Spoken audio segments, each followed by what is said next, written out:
Ready to elevate your credit understanding and score? With insider tips and a plan, you can take action to improving your score, which can save thousands in unnecessary finance charges. Let's tackle today's topic with your coach, Credit Christy. Hey friends, it's Christy, your credit coach. Thank you so much for joining me for another episode. At the time of this recording, it's about a month and a half before Christmas, and this last weekend I watched all of my neighbors pull down their witches and ghouly ghosts and replace them with twinkling lights and Christmas ornaments. The holiday season is upon us. Today I want to talk about how we set ourselves up for holiday spending without wrecking your credit. So I was in this really intense conversation yesterday with a couple of financial advisors, and we were talking about Christmas. They both have several kids. One has 2, one has 3, and we were talking about how to best prepare for the holiday season. And I asked them how they help their clients best prepare for the holiday season. And what I found is that most people don't put aside money every single month leading up to holiday spending. It's unfortunate because what happens is we rely on swiping the credit card and dealing with a pretty big balance on our credit card statements come January. I don't know about you, I do not want to start off a new year buried in debt. Let's address the holiday spending. Let's talk about how to spot emotional spending, how to maybe understand or see your triggers. We could talk about building boundaries that still let you be generous, but doesn't bury you. And how do you protect your peace of mind and your credit? Here's what I found. Many adults overspend during the holiday season, not necessarily just because you're trying to give great gifts to your family, but what if it's because you're trying to replace that feeling of something you didn't get when you were a kid? You may not realize this, but you actually might be trying to heal a younger version of yourself. You're giving and showing love, but it might be misdirected. And I know a few people may not agree with what I'm saying right now, but bear with me and let's see if we can unpack something here. Because if we have put our finger on a pulse, we want to know and be able to identify this because this often leads to debt and anxiety come January. So let's open up this conversation with what's the real reason we overspend. I know when I look at my family dynamics and go back in time to when I was a kid, I know my parents wanted to be good parents. We all want to be good parents, right? And spoil and just shower our kids with a lot of love. But in this current day, is it possible that we are constantly comparing ourselves to others? So subconsciously, we feel like maybe we need to spend to keep up with what others are spending on their kids? And obviously, you don't want to have your kids feel left out, right? They come back from their holiday break in January, everybody's got on new kicks, new clothes, the shiny and the new. But what if we're healing our childhood wounds through those gifts for this next generation? What if we're not just buying a toy, but trying to give our younger self what we didn't get? Here's what I can tell you when I reflect back to my childhood and as a good coach when it comes to your credit and your spending. We want connection more than we want consumption.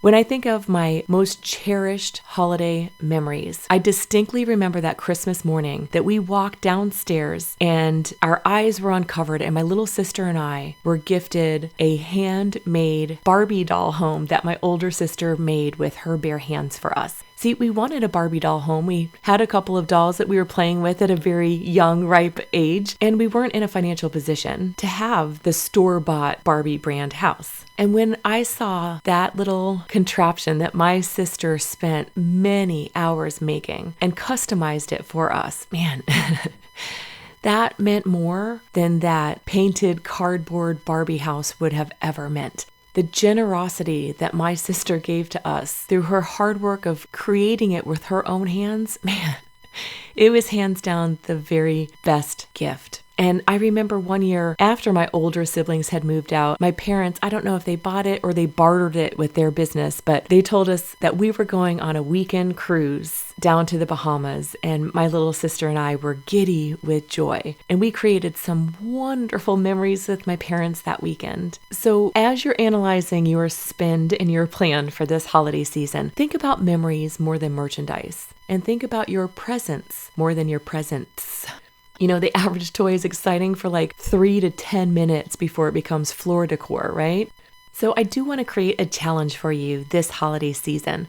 Debt feels temporary in December, but credit card interest, well, that is the Grinch that keeps on giving. And those things that you paid for on a credit card cost so much more when we accumulate that interest. And that January regret, that hits like a brick. So let's get into the psychology of our spending triggers. I want to give 3 holiday spending triggers to be on the lookout for. Trigger number 1, childhood scarcity. If you didn't have it, you might feel the need to provide it now for your own family. How can we reframe that? Well, we can give stability and not stuff. So what might be more meaningful than the gift of the season? Something that will be etched into your family's memories for decades to come. So sit on that. And trigger number 2 is comparison shopping, right? We've got TikTok made me buy it and Instagram highlight reels where you might see your friends and the whole family in matching holiday pajamas. Well, you don't have to spend $50 on each person's pajamas to have a really meaningful holiday season. Maybe it's matching socks or something a little unique to your family theme, where you're not competing with Instagram highlight reels. You don't have to drop the hundreds of dollars for those cute little photo op pictures.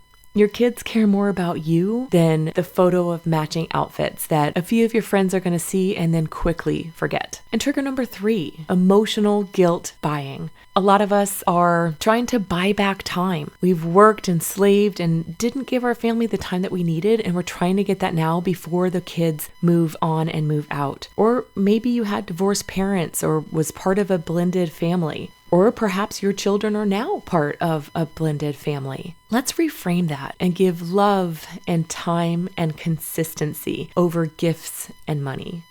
So how do we guardrail to keep you on track? Well, number 1, set a spending cap before you shop. If you don't name your number, the marketing that is done by all of these stores, they will. So create a budget per kid. And as I was doing a little bit of research on this, I found some mixed messages out there. But the National Retail Federation forecasts that in 2025 holiday season, some families are going to spend nearly $900 per person for some gifts. And then Deloitte did some research and they predict the average American will spend around $1,778. It's going to depend on your household status, your household size, obviously your household wages, and even your age. Adults under 35 and middle-aged adults are seeing larger increases in their spending plans. And let's unpack this. It's not just the gifts, right? We've got travel and entertainment, sometimes new outfits for the parties and the things. If you're hosting, you've got food and decorations and name it, it all adds up. But the point is to be mindful of your financial obligations. So how do we do this? How do we set this guardrail?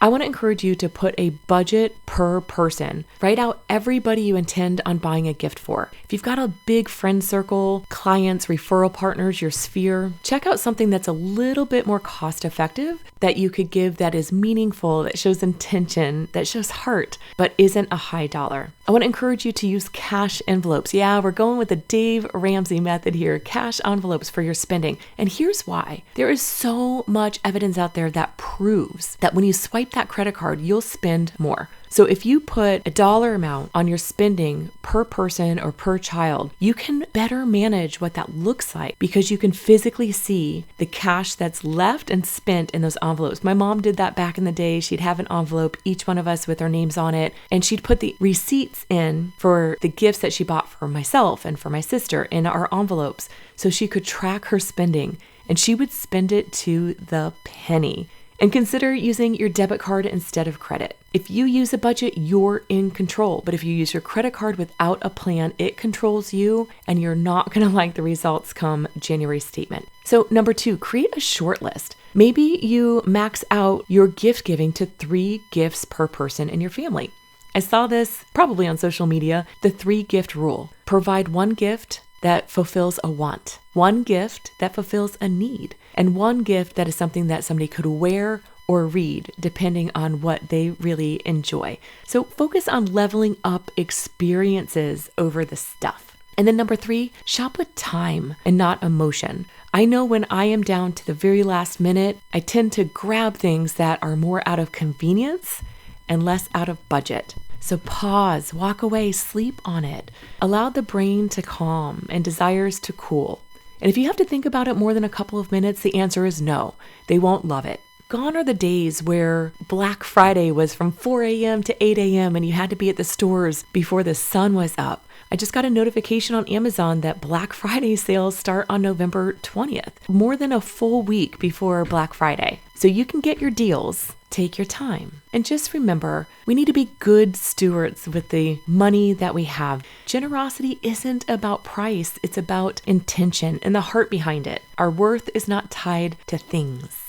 So this holiday season, don't bankrupt your January trying to heal your childhood or compare yourself to other people or get that perfect picture for social media. Don't get swallowed up by emotional spending. Keep your boundaries. Put up some guardrails and keep your credit and your peace of mind safe.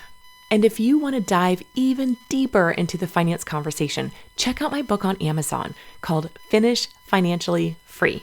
I want to say thank you so much for being with me. And until next time, my friends, stay well.